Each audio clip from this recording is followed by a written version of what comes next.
Naglabas ng pahayag ang China kaugnay sa pagbuntot at pagharang ng isang barko nila sa barko ng Pilipinas malapit sa Pag-asa Island nitong Biyernes.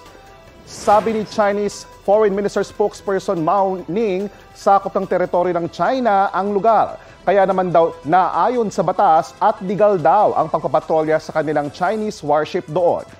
Iginiit din nila na iligal na inookupahan ng Pilipinas ang Pag-asa Island.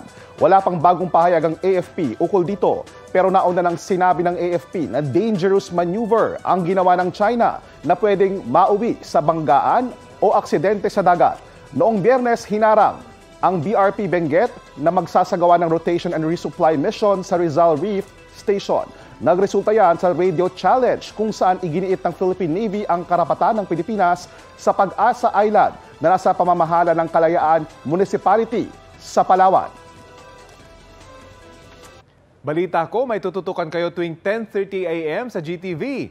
Alamin ang mahalagang balita at impormasyong dapat nyong malaman sa Balita Ko tuwing Lunes hanggang Biyernes.